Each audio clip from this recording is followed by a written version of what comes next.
Hello and welcome back to How to Connect with Humans. This is Series 2. Episode 7. And I'm here with... Wayne Yates. Oh, yeah! How are you? Good, how are you? I'm good. Good. It's nice to see you. You too. Right, so Episode 7, Series 2. We have an amazing, well, we always have incredible, amazing guests, but I tell you what, this guest is, she's so, that's the best way to describe her. So I hope when we unmute everybody, they go, okay, because we have Liliana Bellini, and Bellini, oh, she's Bella. She is Italian to start with, and then England claim her, and like they did with me, and so we have a lot in common. And she's done, oh, what has she not done? She's incredible. She's incredible. She always comes back from everything. Luckily, she came back from holiday, which we really need her here today for that. But the great thing is that she's done so many things, and so many things has happened in her life. And one of the things we really admire about Liliana is how she bounces back and she sees life with so much beauty and passion, and what is there, that there's always like a good side to see, to learn. She's got no problems on feeling and expressing, and she's Bella. So ciao Liliana, how are you? Ciao, thank you so much for that. That really was lovely. Thank you.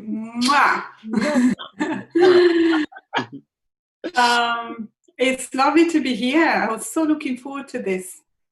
Really looking forward to it. This is my re-entering the conversation after 2.5 months, I think.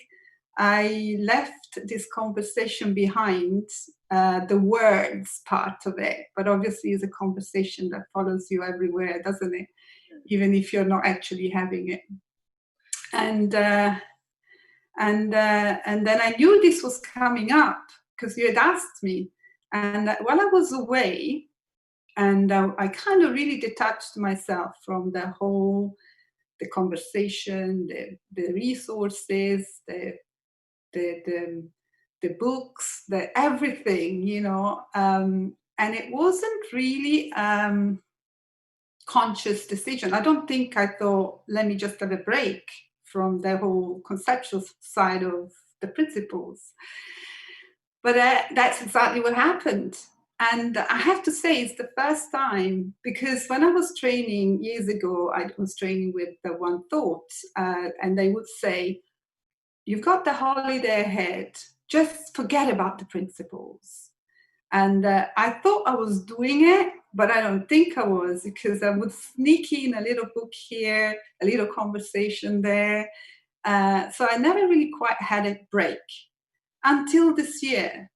So I think it already started to creep in during lockdown, the simplifying, the falling away, falling off of all the add-ons that inevitably we put on this understanding, which is simple and really kind of really bare of concepts. That had already started during lockdown, and then when lockdown was lifted, we literally decided to go on away within 3 days, and we didn't book a return ticket. So we went to Portugal, and then we came back. We were there 2 weeks. We came back. I was here for a few days, and then I went to Italy, and I went with an open ticket. And I thought I would stay for a week or 10 days, but I ended up 3.5 weeks. So I came back, and then we went back to Portugal because there's something we suddenly thought we could develop. So anyway, it was and I promise you, I did not think about the 3 principles much. Maybe I dipped in one day because Susan Marmot was on this call as well. We were delivering a program, And I literally had to bring myself into that space, Three Principles head or heart, and had that conversation. But in the mountains, I was in my kind of Heidi of the Mountains vibe. So I think I took that with me to the program, and I think it went well. So when I thought I should give you a topic, I really didn't know what to talk about, because I thought, shall I recycle an old topic? And I thought, no, I feel so fresh. I don't want to talk about something old and stale. I'm fresh from the mountains. But I thought, what have I seen? What have I seen that I can talk about? And because I hadn't been thinking about the principles, I hadn't been relating my experience. Oops, my light is falling off. I hadn't been relating my experience to the understanding, which is a new thing for me. I usually find a way to talk about it, even with the goats, mountain goats, talking to myself in the mountains. But this time I didn't. So I thought, okay. And then I thought, why don't I talk about what it's like to have a break from the concepts and the resources and the YouTube and everything, and even my kids, they were with me some of the times, were like, but Mom, usually we time you.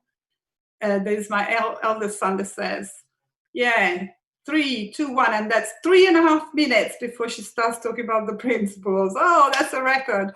So they were surprised because I wasn't doing that.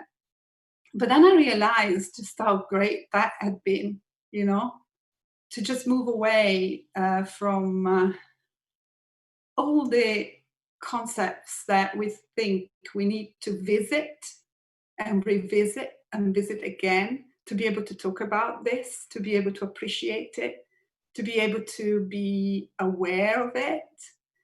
And that was freeing, because it was like, it's a bit like, which is strange for me, because anyone who knows me knows what a devoted, loving mother I am. But from when they were little, if I had a break from them, I forgot about them. And that's weird, but I would be like, I would step into an experience of me which wasn't the mother, was much bigger. And so I felt a bit guilty when I was younger, because literally they were in good hands. So as long as they were in good hands, I could just fall into me without the label of a mother, the mother label. So I think that happened this time. I didn't take the label of the 3 principal labels that I've been putting on me: the teacher, the one who talks, the one that runs programs. And even on holiday, when people said, but what do you do in life? I had to stop and remember, because I couldn't remember. What do I do in life? I had left the label at home, and I stepped into a more present version of me. And I think it's important to have this conversation within the 3 Principles community, because we're not often aware of how we can still kind of put out in the world a version of us that is called 3 Principles something, and it kind of diminishes who we are, in its wholeness, and then it conceptualizes what we do. So my love for my kids, when I left them at home and I forgot that I was a mother, it's because I wasn't in the thinking of a mother, but I still love them, deeply. And I was get into the thinking of a mother in a second if I needed to, So that is something that occurred to me. And so I think, I could be wrong, but I think that I ended up having a much more, a bigger experience. I didn't even question what are you doing with the principal. Only just a few minutes here and a few minutes there when I knew that the program that we are supposed to be running, Susan and I soon, or the talks I'm doing, I thought, just for a couple of minutes, I would think, go and revise. What is there to revise? Pick up a book. Oh, no, you didn't bring any. Oh, go online. Oh, yeah, there is no Wi-Fi because I was up in the 1,500 meters in the Alps, no Wi-Fi.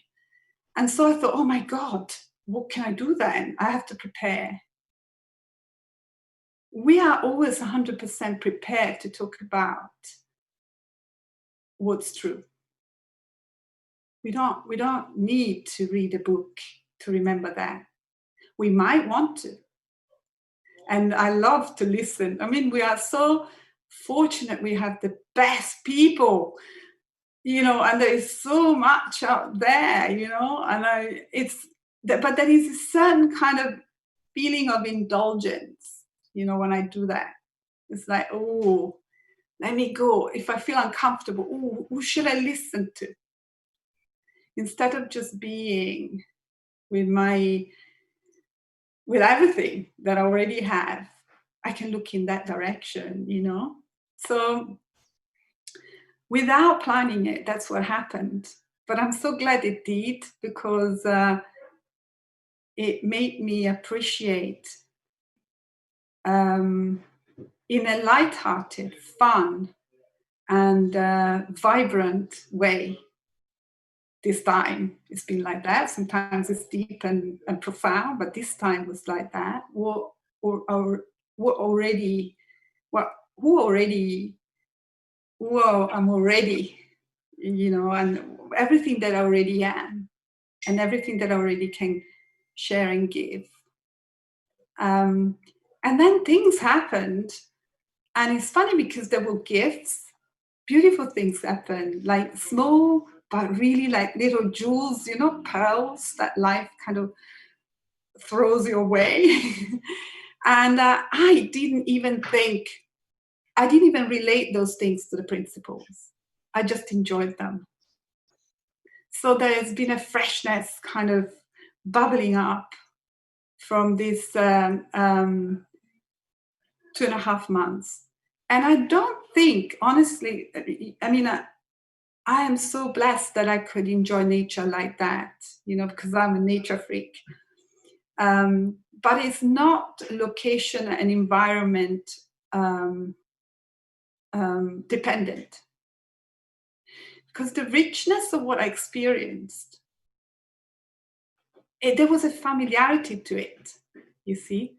I've already experienced that in so many other places, like places you wouldn't think you experience feeling connected and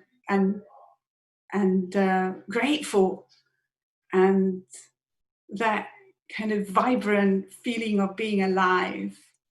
And I experienced that. Susan is here, and she can say,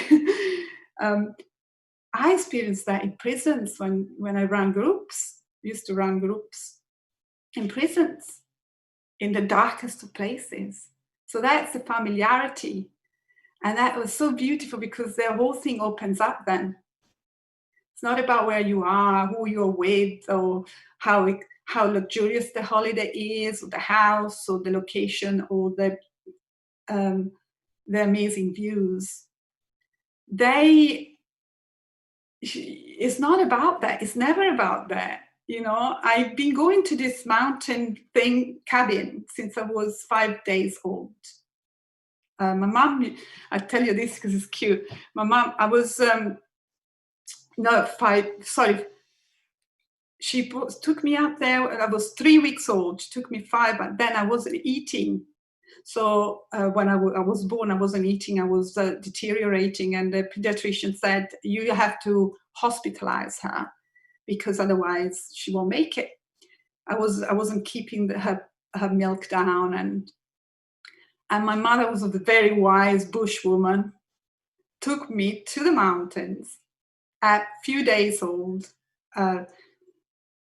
let's say 3 weeks old because it was June, and ignored the thing and just took me there and started to give me solids when I was with goat's milk, when I was like 4 weeks old. And that was her wisdom, okay? I'm just saying that because she didn't know anything about the principle. And she kept me there until September, and then I was round and full, and I was healthy.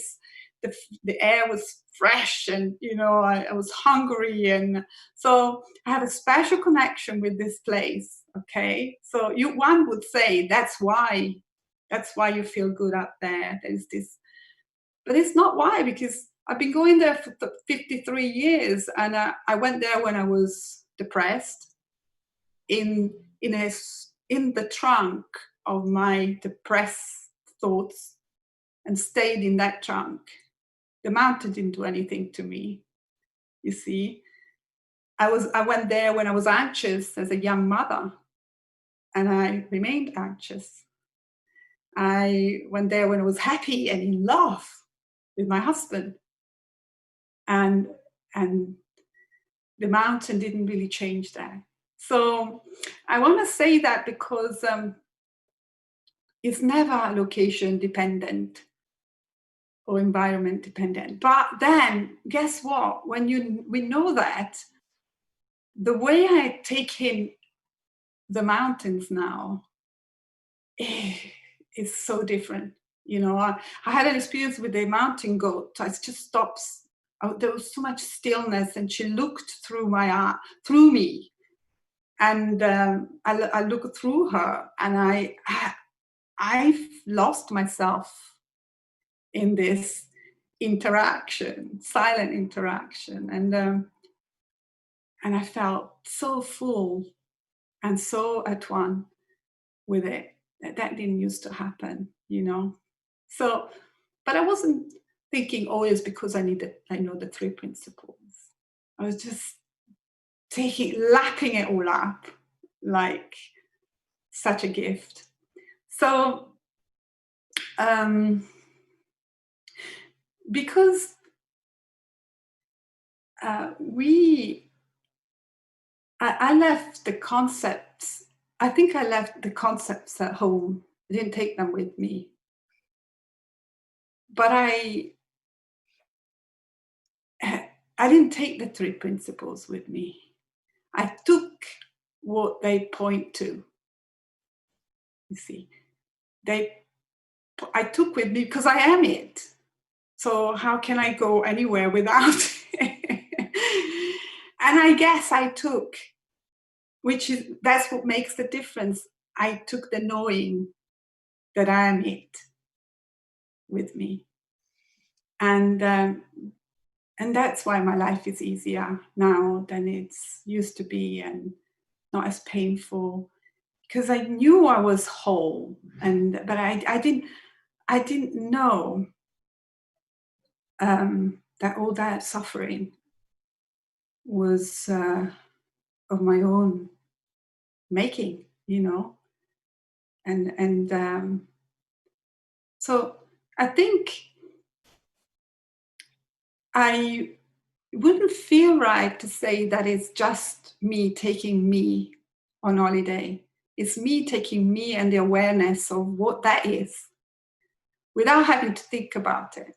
It's almost, it sustains me. It holds me.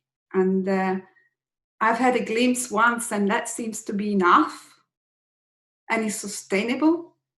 And I can, that's like, wow, And so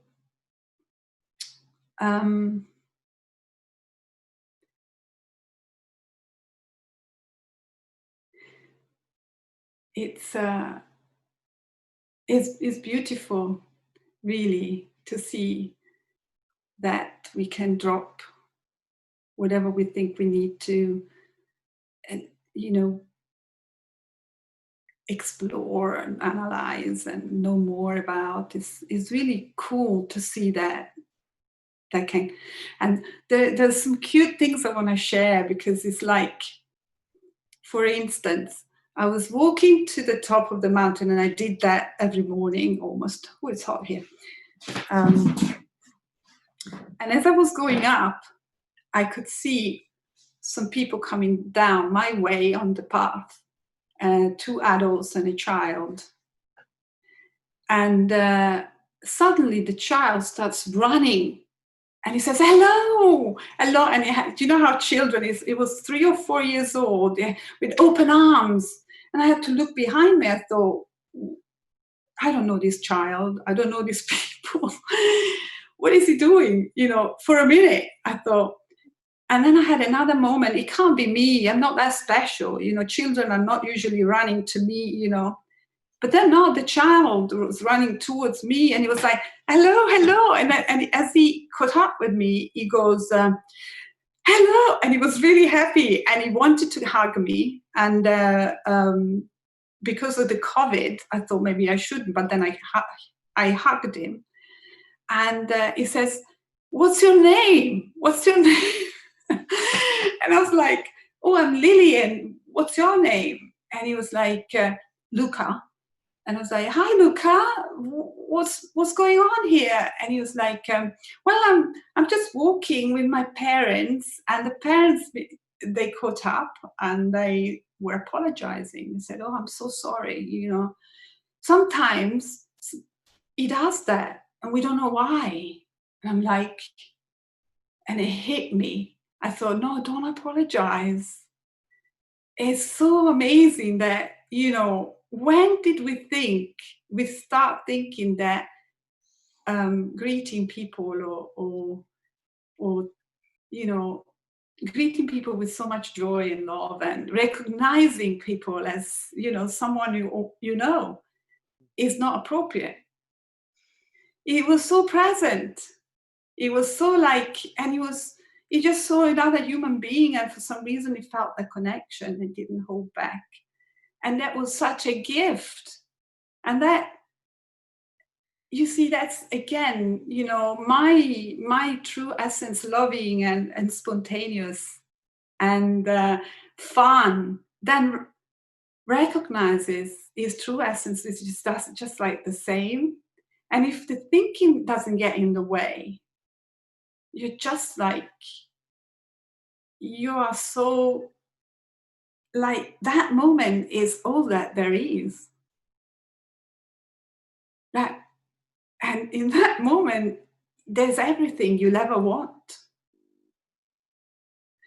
That stayed with me. And then I went up and I saw the beautiful view that I saw every day, but that was such a gift and a massive reminder of how it could be more like for everyone. I know it's weird if we run towards each other and hug, and it would be, but it made me think about that, and it made me want to do it more in my own way. And because that's the only difference between myself and that child, us and that child, is that he's not acting, his behavior is not acting from concepts and conditions, and it hasn't been conditioned yet by thoughts that we start thinking that they're true or there's value in them. So I just left. I was bouncing, and I was like, this is cool, and we could have more of it. So that was one thing but there was so many more because I was so present. But it wasn't all what you say in English, or sailing and not what you say, or anyway. Laughing and what is it? Singing and yes. Singing and dancing. Singing and dancing, singing and singing and dancing. something like that. Yeah, I know.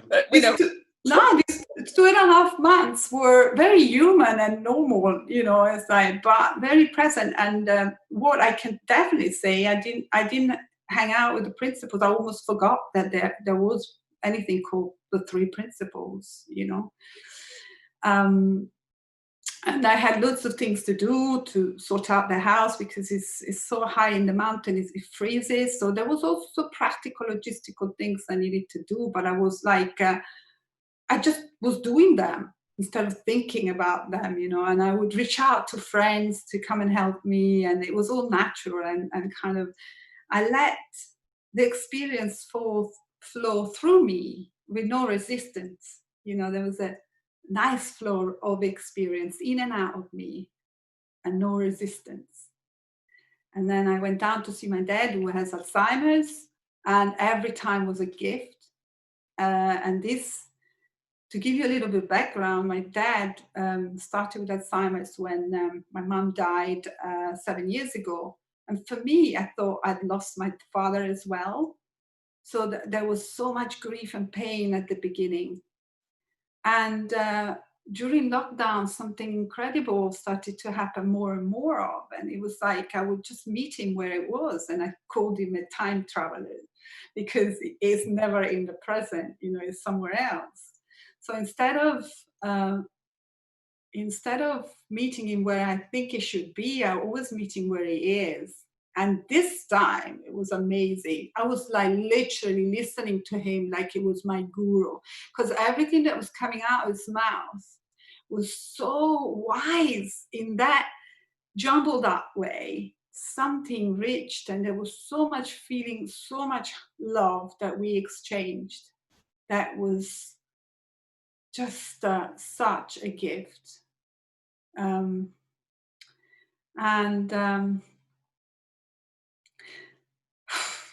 And then there's, you know, then we came home, and then we went back to to Portugal. And in Portugal, as another thing, we had ideas for something which is major, and it can potentially change our lifestyle completely in such a good, earthy way, you know. And that came, I don't know where that came from, but I was guided, you know. And I wasn't thinking, oh, you need a clear mind to make the right decisions. You should wait until the mind is clear. No, there was none of that. It's because, again, I was not into concepts. I was present, the most present I've been. And to just make it sound a bit more human, I also want to say that there were 3 days in which I really didn't like my husband, okay? And he didn't like me.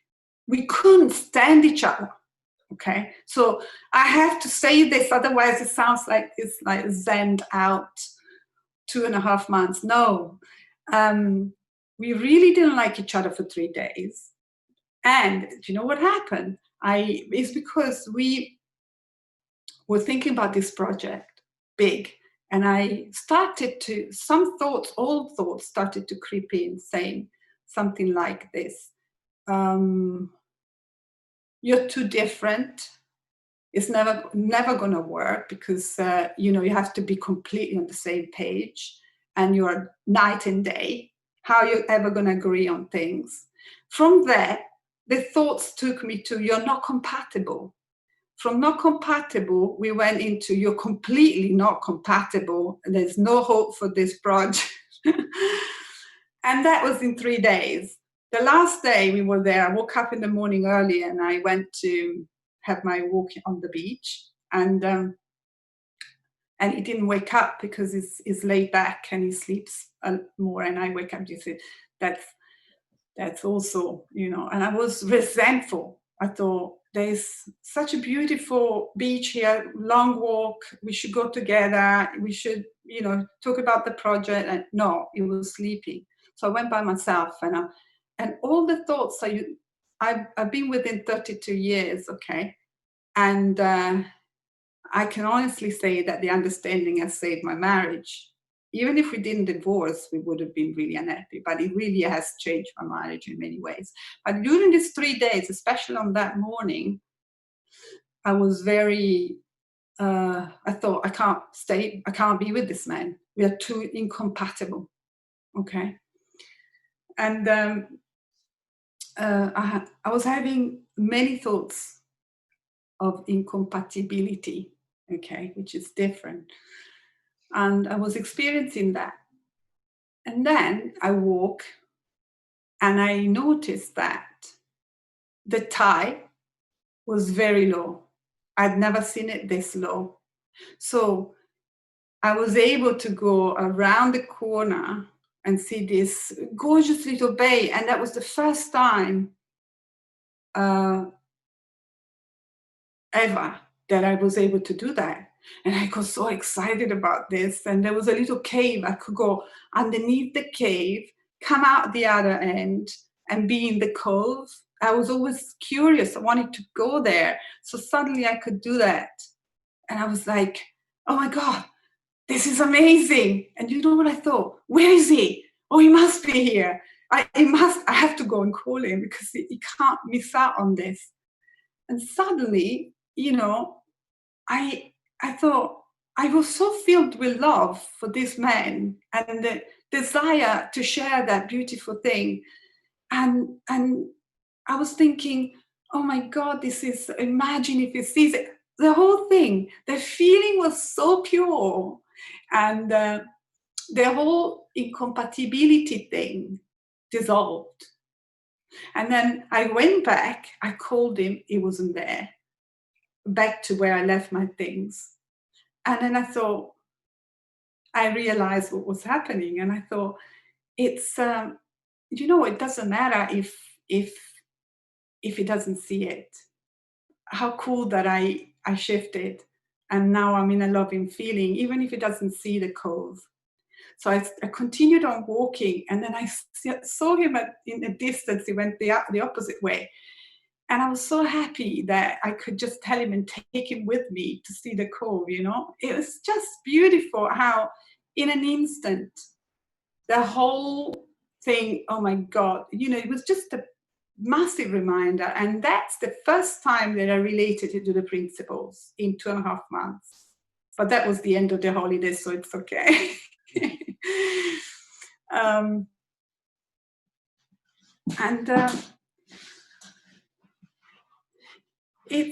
There's always, that is always beneath whatever we have experienced, it is always there ready to be experienced. Always. It's almost like it's patiently waiting for us to be over and done with whatever else we are, you know, getting involved at a more superficial level. You know, it's like the child in the mountain. It's so easy for him to access that, you know, but it's always there. And those are the 3 principles. That's mind. That's the understanding we teach is already there within all of us. And it's so cool to see through the concepts of the principles, because it's easy. We easily kind of get stuck in the more superficial layers of this amazing understanding. And then we spend a lot of time there as teachers, as friends, as mothers, thinking that because we have the understanding, then, you know, but there is so much more that, you know, it's just, we have it from birth, and it's there. So I think I've been talking quite a bit. So look at that. So I'm gonna, you know, I would love to open it up actually, and to hear from you guys. Oh, Lily, that's nice. Thank you so much. So beautiful. Mm.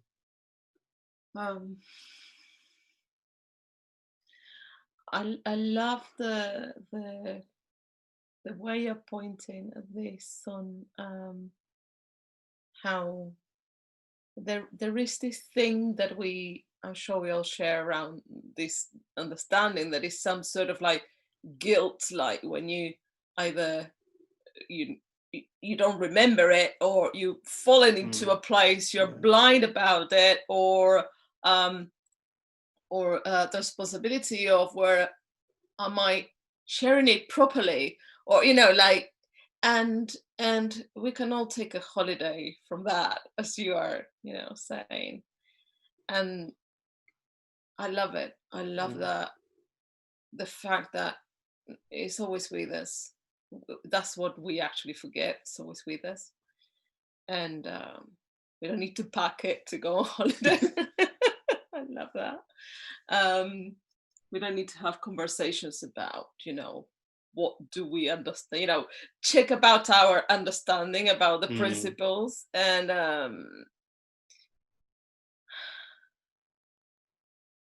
also the beauty of sharing how you can actually be those 3 days just completely convinced that you don't have any compatibility with your husband, and you could keep following that line of thinking, and then start thinking maybe this is a time to split up or whatever, but you just, as you said, it takes just 1 second to wake up on absolutely everything.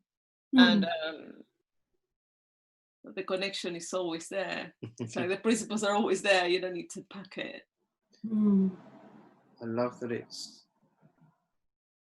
fact that you didn't take any books or anything with you, because for me especially, I've always kind of taken The Missing Link, or some other kind of book from Sid, and just away with me, because I'm thinking, right, okay, well, if I do get stuck, or if I do get in my head, then I've got something to kind of revert back to. But with the way with how you were sharing, then it was just like, I can just go away and just let go. I've got nothing to do, I've got nothing to see, I've just got to be present in that moment. I love that. We are going to open this. Do you want to unmute people so they can actually also unmute themselves? The love that Susan is looking at you with is just, it's melting my heart. Obviously your relationship is just gorgeous. I've seen Lily once since she came back, but she didn't share those stories. I heard a lot of other things, but that was just, I mean, just the idea of this boy coming and finding him on the top of a mountain. This like-minded little person with a big open heart who felt her open heart is just so gorgeous, isn't it? It's beautiful. Thank you, Lily. Oh, you're very welcome. I was saving them for tonight. Yeah, the love is mutual anyway for you. So if you have any questions, you want to share anything, Melanie says that was beautiful, thank you. Lee. Lee. Oh, Lee's, yeah, I can see Lee. Hi there. I was about to press the raise hand, and then I got to the unmute anyway, so you forget. Hi Liliana, not met you before, not spoken to you before, so nice. Lovely to hear your experiences, and I love that, as you said, Caroline, about letting go, that letting go. And I always think, we relate this idea to gravity, because it's a principle of life, and we relate it to gravity. And I always used to say, but I don't have to remind myself about gravity. I don't need a book when I go, oh my gosh, what page is it? Because I'm falling right now. What am I supposed to do? Yes. And I always thought, if only we could understand this like gravity, because we don't need reminding them. However, I now understand, or my understanding anyway, is I liken it more like a sunset and a sunrise. We fall into that and we love it, and it's beautiful. And there's an underlying knowledge that actually the earth is going around the sun. But we don't need to remind ourselves of that so much, even though we fall into it. But what I was really curious to know is, you said that you worked in prisons, and I don't know if you can answer this exactly, so just take it as you can. In your experience, what was the one thing that really resonated with them? And that's why I say it's open, because I understand there will be many things. But did you notice one particular thing, for want of a better way of putting it?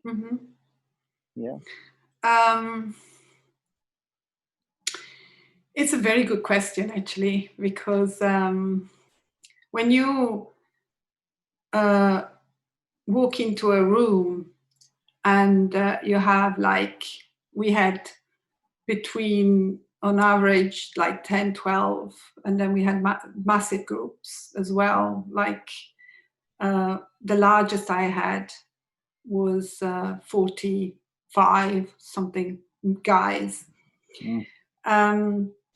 My heart palpitates just thinking about that. Exactly. And no officers, by the way, no officers. So we were just us facilitators and some helpers. You do wonder, what if I have one shot at something that can help, what can that be? You know, as a facilitator, you think, you know, you have to go in there and somehow this group of people, it would be nice if they listened and engaged and connected with what you're saying. It would be helpful. Okay. And so,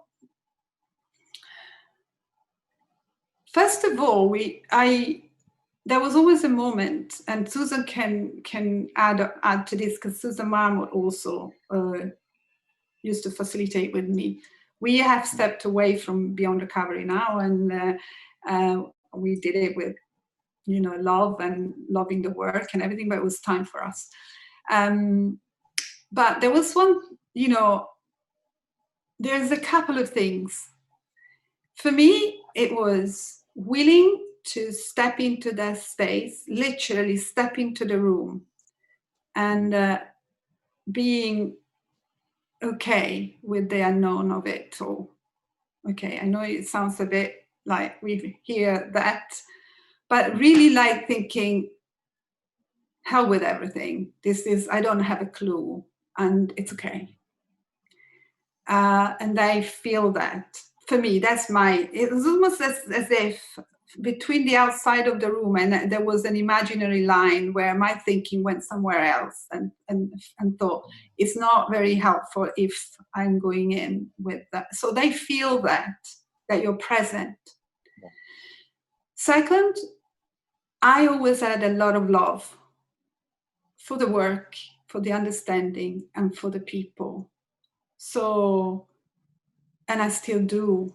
It's easy for me to fall into that. And it's the same kind of love I felt for the boy, or for my sons, or for my dear friend. You know, the same quality, the same essence. And I make no exceptions. So we always thought that was the most important ingredient. Not feeling that there are no exceptions, and feeling the love beyond the darkness of whatever history, sentence. You've got to know that we're all the same in that sense. And then, and they feel that, because that gives you courage, a courage that you never thought you would have as a little white woman with an accent, you know, whatever label. That doesn't matter. If you go in with that and you have this absolute certainty of that, which I do, that's the biggest gift that I've received from the understanding, is that, then you step into the most courageous. It's not even about courage. You don't even need courage. So they know that. And then on more of a practical level, as a practitioner, I would talk, you see, this talk is about a different kind of learning, yeah? Like we learn from life, and we learn from what is already there within us. I would always offer that, and they would relate to that. I would say, this is not, if you've had a hard time at school, or you had a good time at school, whatever, you always thought that learning is about intellect and concepts, and you have to remember, analyze, remember, you'll be tested. This is opposite. So forget about that and relax. So I would always give them that, because it helped me to remember that I'm not there to share concepts, and I already know it. And so they would relax. And, you know, some of them would be defensive before that, because they've been taught everything under the sun to change, to be better, to be a bit better version themselves. And we're saying, no, we're not teaching anything. We're just helping you to have a sense, an insight on what you truly are and what's already there beneath all the things that you believe about yourself. That's all we're doing. So they would relax, isn't it, Susan? Because then they would be like, the pressure is off. They can even fall asleep if they want to. And so that's the most, for me, that was the most helpful thing to offer. And together with the love, which is inevitable anyway. Otherwise, you wouldn't be doing that work if you don't feel that strong love. And then I can't tell you, witnessing someone's waking up to that is the most beautiful thing. There's nothing more beautiful. And I would compare it to watching a child being born. I did that for 6 years. And I always thought that was the same thing. It's like, wow, you're witnessing the divine, a divine awakening from that to this. And so, of course, that kind of fuels your giving with even more love and even more sense of how universal and no conditional and unconditional and real this is. And then you take it everywhere with you. So if a child runs towards you and wants to hug you and tells you, oh, I like you, and what's your name? And then you put up less of a barrier. And you think, that's not weird. Has he got problems? No, we have the problems when we are not open to that. So, you know, what we teach, there's evidence of it everywhere. We just don't see it. You see, we're saying, oh, it's very elusive and it's formless. No, there is evidence of this everywhere we look. We don't even need to look outside ourselves to know. I just cut myself yesterday and I was bleeding and bleeding. I thought, that's never going to stop. And today is healing. So that's evidence of what we teach. Sorry, did that answer your question? More than I ever imagined. So that was phenomenal. Thank you very much. Oh, pleasure. Wow. Thank you. Anybody else?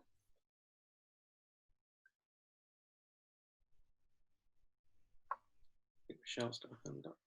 I think has Melanie and Melanie. There you go, Melanie. That was really beautiful. Thank you so much. My question is, this concept, it isn't a concept, but seeing everyone as one. Now, sometimes I do move into that space, but there are times when I'm not feeling it. Can you speak to that a bit? Because I'd love to be in that space all the time. That is my heart's desire, to just be in that space all the time. But then I see someone, you know, that again, it's a moment's thought, isn't it? It's a judgment. And I see them separate. whatever you feel you'd like to say to that. First of all, I'll say me too. I like that too, because I'm far from being there all the time. And then I want to say that I say me too, but at the same time, I have an appreciation of how we are perfectly designed to do both all the time, you know, and that's another gift, you know, from the principles. It's an appreciation for how we are designed to do that, and to fluctuate and to go in and out of that sense of connection, that deep connection to life and people, and then forget it, and then go back to it, and then, you know, it's like me with my husband, you know. It's like falling asleep and waking up to it. It's what we do. We breathe in and breathe out. We sleep and we wake up, and we, you know, and but I have, like many people say in the three principles, you know, sharing, is that I have respect and appreciation for that now, you know. It's like, it's perfect that we do that. And the more I think it's a perfect design, the less I feel I shouldn't have that, you know, experience of disconnection. And so it's a step back from what I want as a human being to how I've been designed to do that. From maybe there is a purpose design from mine had this design so that we can have a full human experience, full, with all of it in it, like a delicious, you know, dish with all sorts of flavors. And I'm less judgmental, except when I'm in it and I don't even know I'm in it. And I'm thinking, this sucks, you know.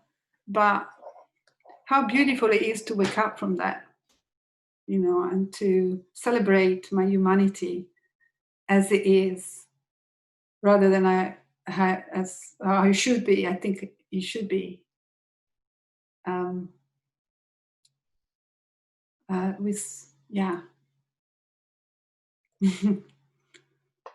That's really helpful. I think, again, I fall into that trap of, because I know how delicious and wonderful it is when I am in that space. And yeah, it's just not judging when I'm not.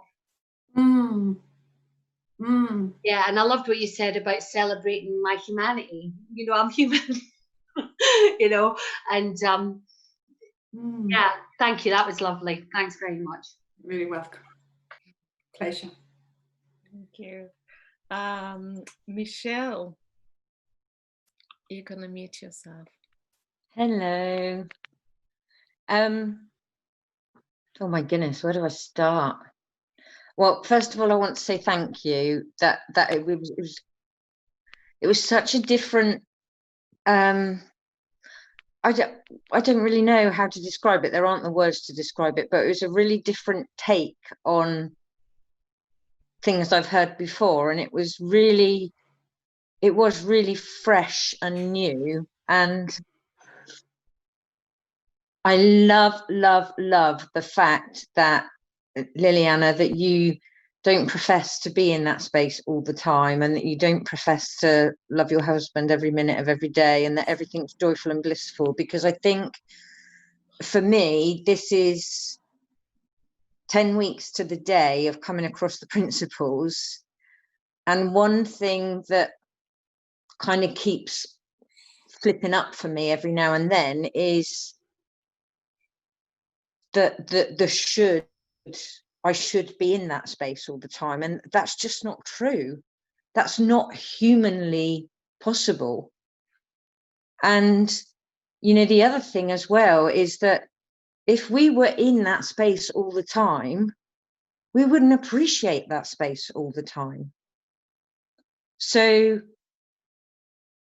I'm actually learning much more so now to appreciate the fact that actually it's great to drop out of that and be, you know, be human, but it's also great to go back into that as well. And like you said, it's like having a 5-course meal of, you know, you just don't know what you're going to get, and that's beautiful. And the other thing I want to say is that when you said about that 4-year-old child,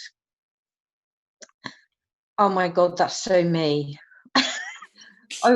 Honestly, I would, if I could greet everybody like that and thought that they would be open to it, I would so do it.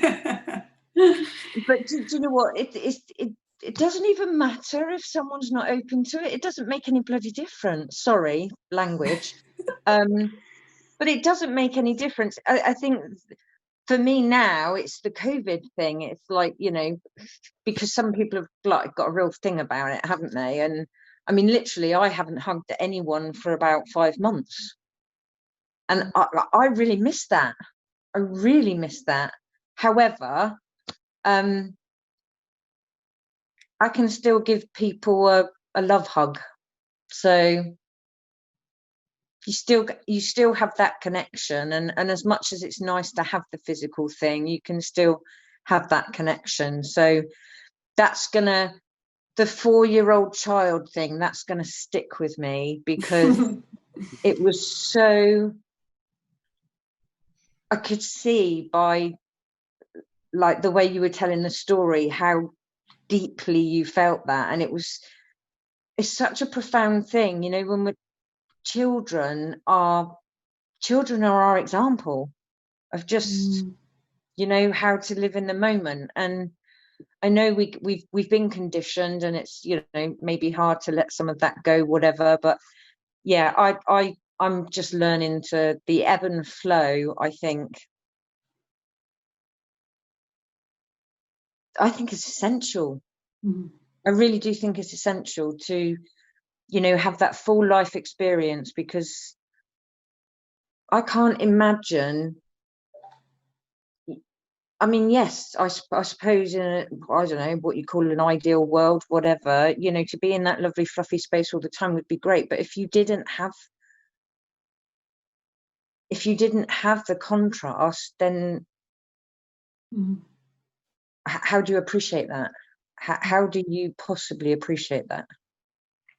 So yeah, that's my take. Thank you very much. I really thoroughly enjoyed it. Oh, pleasure, Michelle. I know. And in a way, I don't think it's inevitable. Not only essential, it's inevitable. I think that's somehow we come with this gift of ebb and flow. And we don't see it as a gift, but I think this understanding helps me to appreciate it as a gift, so that my experience of life, our experience of life, is full. And maybe that's why we come. That's just a theory, you know. Maybe that's why we come, to have it all. Beautiful. Thank you. Susie. Hi, hello. Sorry. Hi, Susie. My much down. Thank you so much. I love hearing you speak. I've heard about you for a while, so it's really lovely to experience you. I just want. I've been getting in a bit of a muddle about something recently that I questioned right at the beginning, and now I seem to have come back to. I've forgotten. Are you forgotten? I've forgotten my clarity on it. No, so it's just like chatting to my son this afternoon, who's he's very, very, very intuitive and very sort of psychic, whatever one's understanding of that is. And you know, I really want to support that instinct and intuition. in him, you know, that's great. And I used to think, you know, that always came with the calm feeling that we're talking about, you know. But now I realize it I mean, it just doesn't always, does it? You know, and the fit of passion, or the most extreme thing of anger and all of that. So how then do I help him understand when to trust his feelings or when just to let them pass? You know, got a bit of a muddle about that. What a lovely question. And I love that you can see that it's not only when he's quiet, when we have a quiet mind and we are in a quiet state of mind. I really love that you see that. And not everybody will agree with you in the Three Principle community, but I 100% do. I 100% do. And I tell you, I'll give you an example. I led a 6 months program for knife crime prevention in Nottingham prison, okay? And they were 18 to 25. And there was never any quiet moment. Well, hardly. There was some quiet moments, okay? Yeah. But I never measured how much they were getting, how much they were hearing from that. Yeah. I never said, oh, well, they're loud and, you know, they're a bit aggressive or whatever, to how much they were hearing, okay? Yeah. And I was strong about it. And my colleagues would get irritated. One colleague in particular would get irritated because they wouldn't get quiet. And I heard beyond it, okay? And then some miracles happened. They've been written about. They're all over, you know, they've done a press release. And that group, these two gang members that saw each other and that, you know, eventually kind of hugged each other and forgave each other, in a nutshell, did not shut up a minute.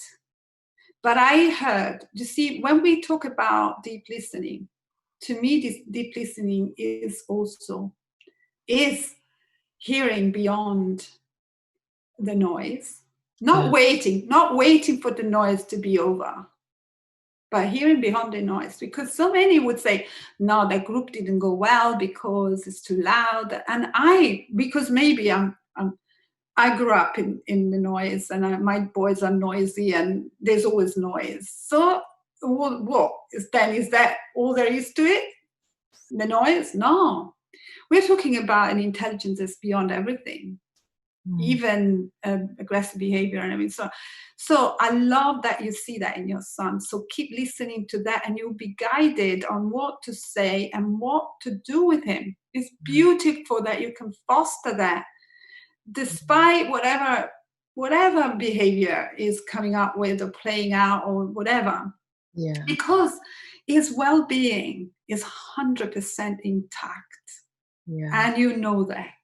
Yeah. Listen to that. Continue doing the beautiful job that you're doing, already knowing, and listen to that. And then you hear it, and then who knows what you will hear that you can talk to.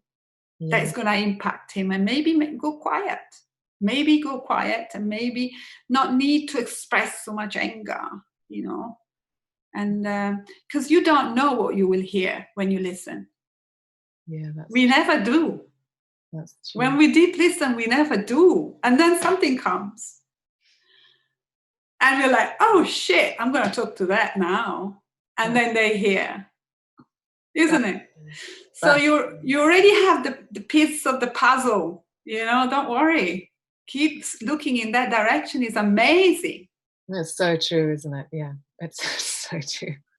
All you have to remember is just to turn up, and yes, that you'll have what you need. Yes. Yeah. Yes. Yeah. That's all. Yeah. Yes. Beautiful. Thank you. Yeah, pleasure. I identify with that. I relate to that. It's my reality as well, and you know. Yeah. Beautiful. Really cool. Yeah. Thank you. You're welcome. Thank you. Any other questions? Somebody else wants to share anything?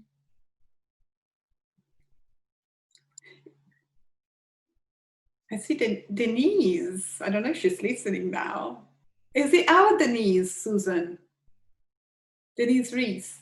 No, huh? I'm just wondering. Have a look here.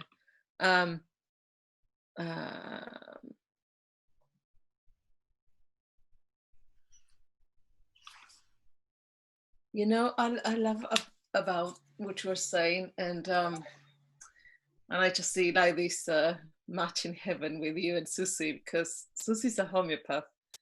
Susie's actually my homeopath. And I don't know if Susie had a minute to have a look to see that Lily's a homeopath, or you were a homeopath. I don't know if you still practice. Look at her. She's just like, no, I didn't know that. No. There you go. Oh, Susie, yes, I did listen to your beautiful talk as well, and I was really touched. So thank you. I really, I got a lot from it. And yeah, I have been a homeopath and I practice. And Susan Marmot there, that's another Susie. Right. We trained at the Center for Homeopathic Education, and then we practiced for many years. Yeah, so me too there as well. Maybe that's how I knew Susan Marmot's name, maybe, because I was thinking that's so familiar, but I don't think, right. Yeah, cool. As well. Oh, interesting. Cool. I'll have to talk more another time. Yeah. It'd be really nice, actually, because it's really interesting how it combines and interweaves and is separate and all of that. I'm constantly confused and clear about that the whole time, so it's really it's interesting. Yeah, lovely, beautiful. I have to say, many years of hearing there's information in the silence. It's the first time I hear this information in the noise. Yeah. And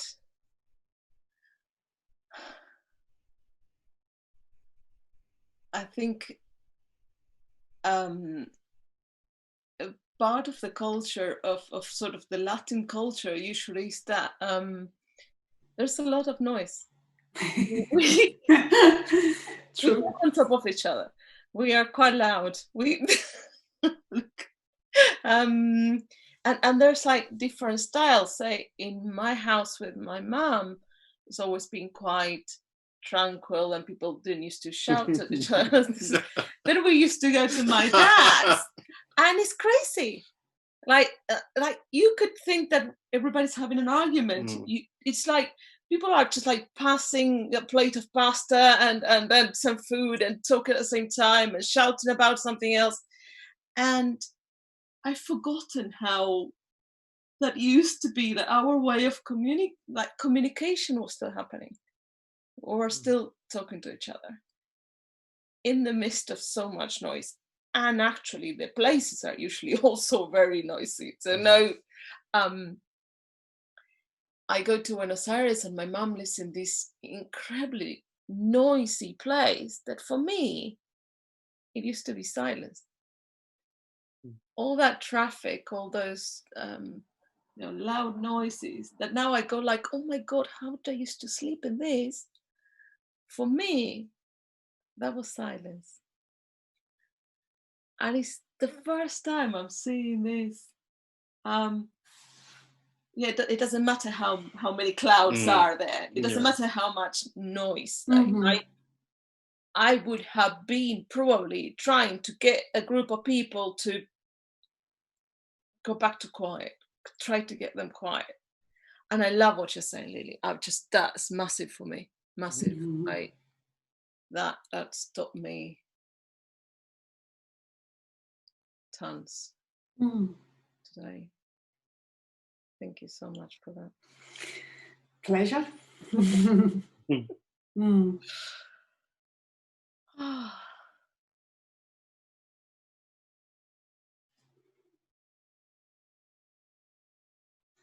Caroline, how are you, my love?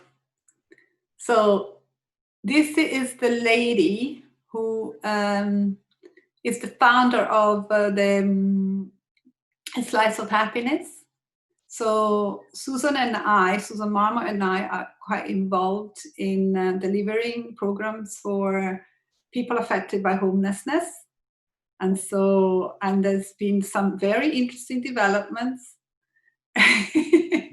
which you don't want me to mention, but we got funding, and so we will be, there's a few big things coming up for Slice of Happiness, as well as for myself and Susan, who are setting up, and Lou, she's not here today, are setting up a social enterprise to continue doing this work and offering it to people who wouldn't be able to have it in the community, and young people in care, because obviously having done the work for Beyond Recovery for 4.5 years, we've met so many people in custody who went through the whole care system, and so we'd like to catch them before, and kind of give them this before, and then so there's quite a lot of things bubbling up. That often happens when you stop trying. Then things start to happen. So good stuff. Very blessed to do the work we do, and to work alongside people, who have the same love and the same passion. So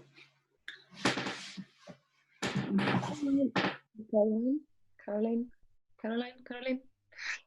Sister, would you like to unmute yourselves and just give us a little preview? Come on. Just no pressure. Were you going to go, Caroline? No, I was passing that. Oh, I thought you thought. Okay, I just want to say one thing to Lee's question, because I loved everything that Lee said, and what we bring into the room, but one of the things that also I think that they've never heard before, or and it's really interesting holding a space where that every single person in the room, nobody is broken. That that, you actually know that from working with hundreds of people, seeing it over and over again, and holding a space like that, so it doesn't matter what they come with. And if you're working with people in prison, they've been through more than you can ever imagine hearing with your ears, but knowing that who they really are is untouchable, that part is unbroken. And I think that's a massive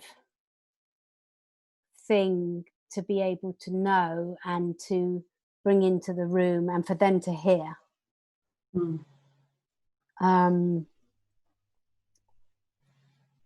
Yeah. And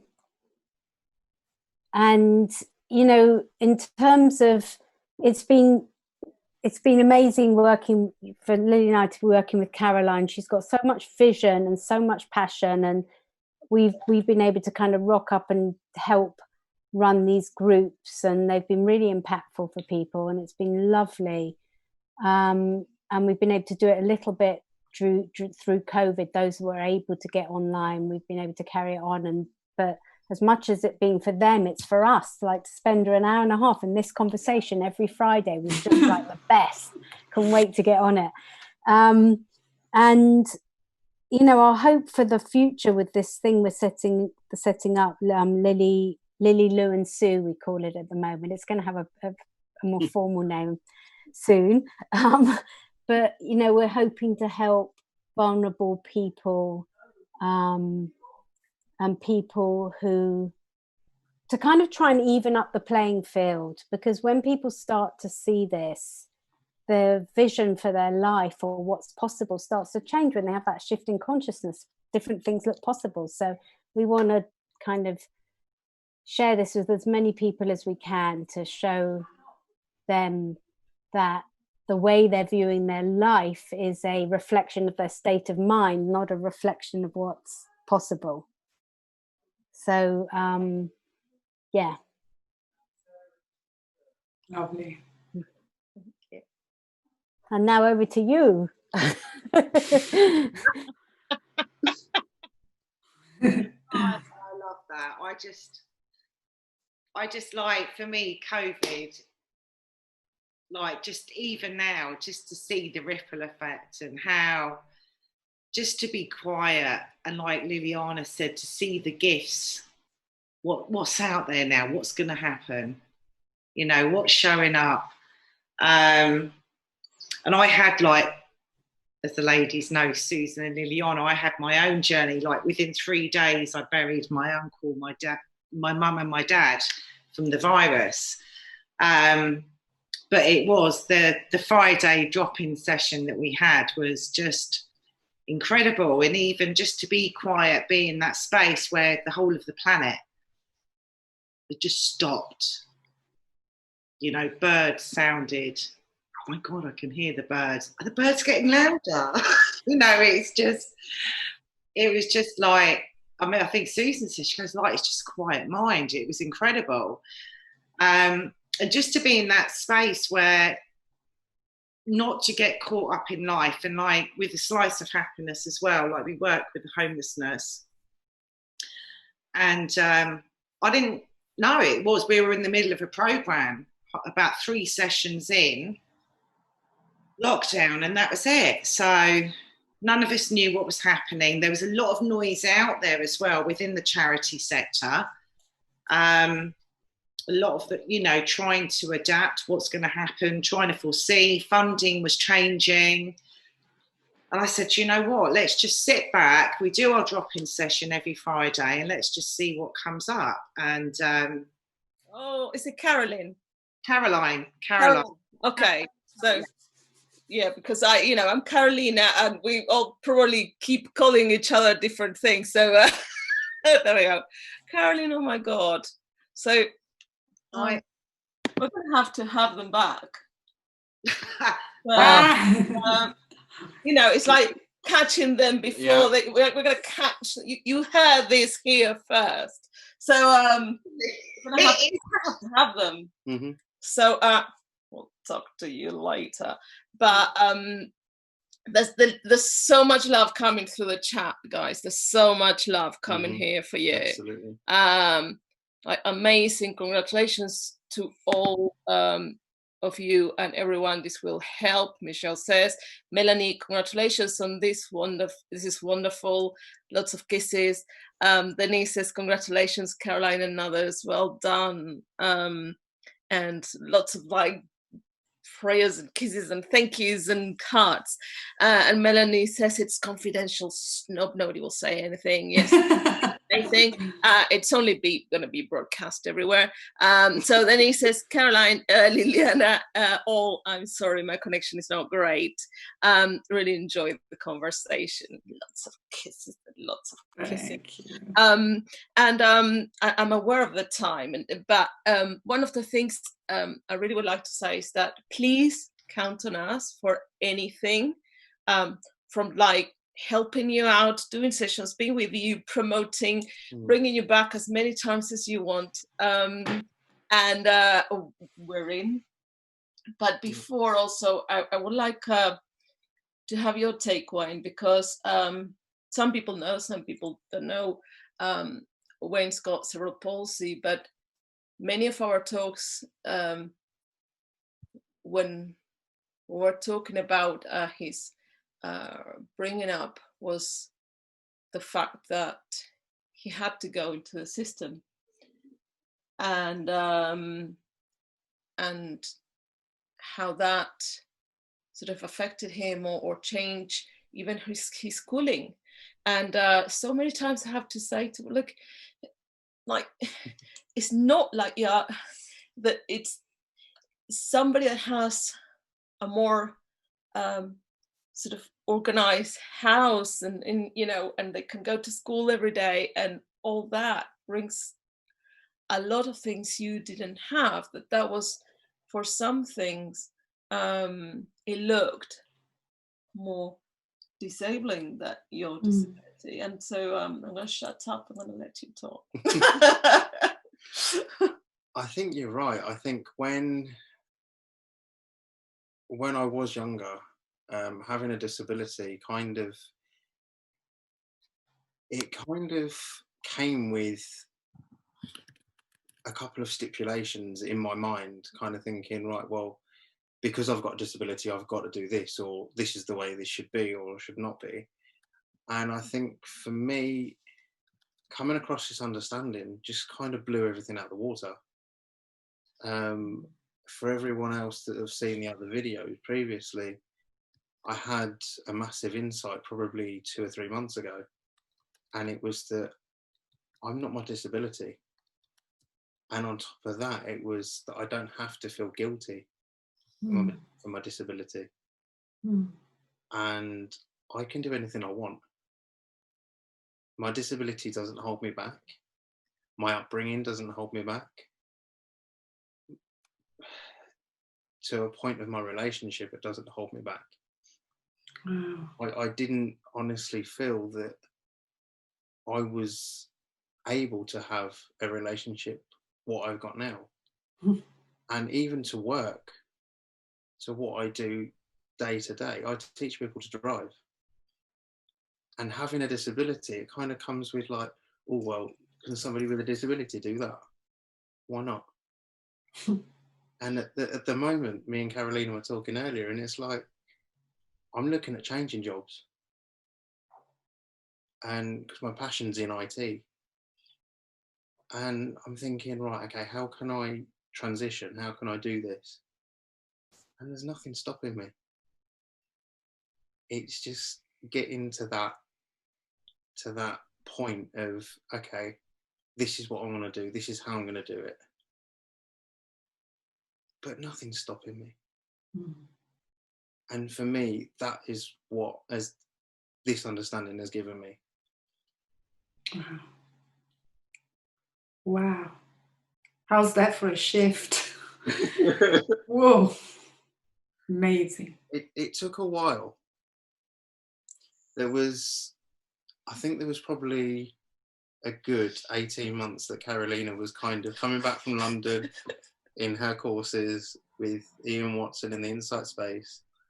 And she was coming back from London, and I was picking her up from the train station, and she was just talking about what she was doing on that day and what she was understanding and all this. And I was just like, okay, me rolling my eyes and just kind of not being with it. And then there was just one day that something just caught my intellect, and I just kind of like just dropped, and that was it. But I think even it was the first day that I met Carolina, that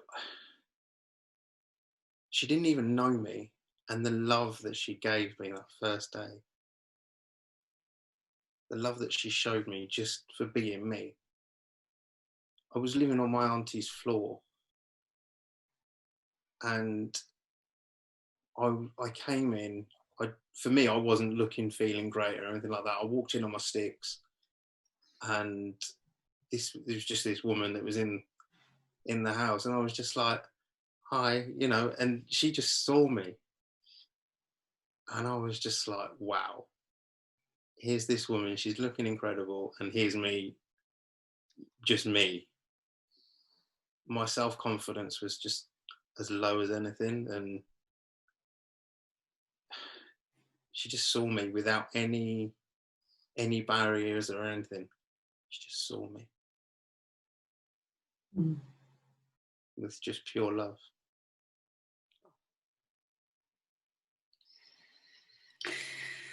Oh, that was beautiful. Thank you. That just melted me. Thank you. Thank you for sharing that, Wayne. I didn't know any of that.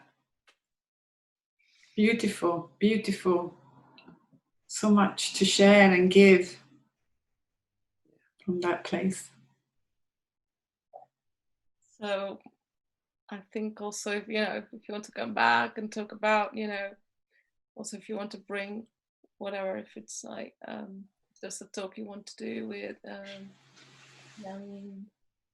adults or, you know, or people that are in the system and that are going from one family to another, or one, you know, or so you know about that. And I know the hurt that I felt at the time. I mean, I was 6 at the time when I first went into care, and the hurt, the pain that I was feeling at the time. But at the same time now, I just feel like it's given me who I am. It's made me who I am. And even my disability has made me who I am. So as much as I used to feel guilty for it, now it's a gift. And for me to say that, it's a long time coming for me to say it's a gift.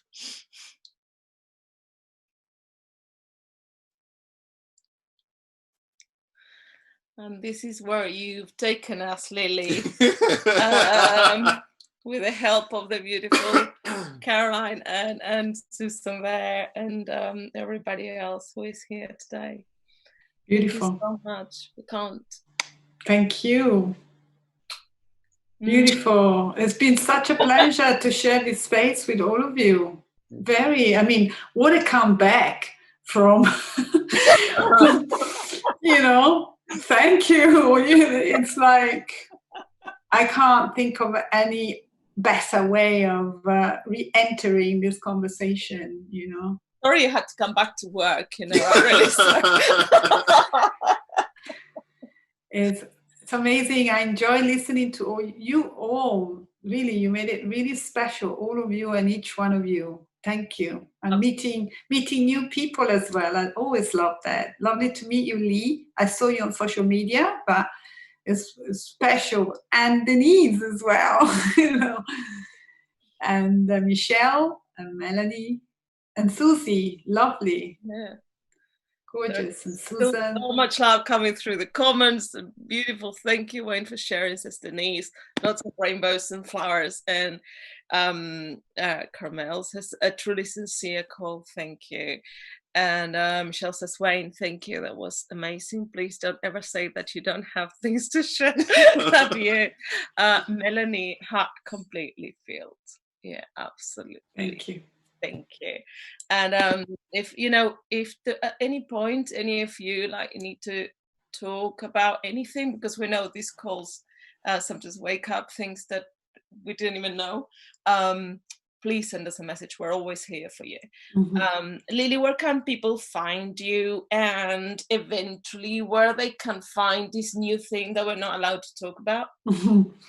Well, me, I managed to avoid having a website until now, believe it or not. But I will have one soon. It's imminent. So, like it or not, it's helpful for people to find me. So, but otherwise, you can share my LinkedIn, or if you don't mind, you can share my LinkedIn or my Facebook, and certainly my email address. So please, feel free to get in touch and to have a conversation, or for anything, any questions. I'd be delighted to connect with you. And Caroline, she's Miss Social Media. She's coming back now. I'm picking it all up again. Yeah, I went off the radar a little bit, just to quiet. I just wanted to see what would come up. Just go through COVID and experience it, and just so yeah, Slice of Happiness. We've got a Facebook page. Thank you very much for the intro and the opportunity. So when it does officially have a press release, Lily, and it will be coming up on that page. So yeah, but yeah, obviously, like, we'd love to be able to share. So yeah, it's exciting. It really is. It's just lovely as well, because the trust we're part of supports 400 plus charities, and obviously just community based. Everyone's had to have a bit of a shift, and so it'd be lovely to see what shows up. So can I just say one thing as well? What Susie, you know, I know you said about your son, and I just wanted to speak just really quickly. I know when I was like I'd heard something, I would have this in the car, audios, books, preaching to my son, and at the time he'd be, "Mum, shut up. Seriously, stop." And I was forcing it on him. In the end, I stepped back, and next thing you know, he just joined in. You know, and I just thought, I never thought in a million years he heard anything. Never in a million years. Honestly, mine and his relationship, the whole of COVID, we've had one disagreement. The love we have for each other now is so pure and beautiful. So honestly, there's hidden little pockets there that just unfold like little nuggets of gold that come out when you're not expecting it. So yeah, but that was it. I just wanted to quickly speak. Oh, thank you. Yeah. No, I do get that. I've been there on that thing of trying to just shove it down, and now, yeah, I don't. I never refer to it as the principal anything. Yeah, but it's just I just saw that I was coming up against that, and it was probably me as well, not understanding me, like right. You know, of course it's all reflected, isn't it? Yeah. But thank you very much. Yeah, good reminder. Oh my gosh, thank you so much. This is an extra long session, but yes, we were already, you know, we're coming back anyway. So thank you ever so much. And next week we're having David Saunders and Luli probably, as Susan knows about David. And so David was in prison and following a lifetime of crime and drugs and mental health issues. He had PTSD and personality. Well, he was diagnosed with personality disorders and depression and many other things. And then he had something when Beyond Recovery came into doing this amazing, you know, as Liliana was telling us, like very bravely went into the prisons and just talked and just saw them with love. And David is now out of prison, is helping other people, has completely changed his life around. Not only he says like he's changed his life around, he's like a completely different person. And he's so incredibly passionate about it. So, and we were like, we know what happened. We're like, so what would you like the title to be? And it was like, we were just like, okay, we want to have a title. That's it. It was like with Liliana. And then we decided that fresh in the moment, because that's what he wants to talk about, what comes fresh in the moment. So, and this comes directly from the hands of these amazing, beautiful women and other people that have gone into the prisons, including Lily here. Were here really some of the first ones really to go there and talk to them. So we have David 7:30 UK time, so this same time, and next week on Wednesday. Thank you. Thank you. Bye. And bye. See you soon. Thank you. Thank you Bye, so much for everyone. being here. It's been lovely. Wonderful. Thank you. Yeah. Oh, your camera is there. Oh.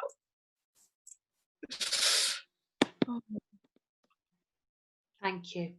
You're welcome. Oh, Carmen's there. Carmel. Sorry. Hello, Carmel.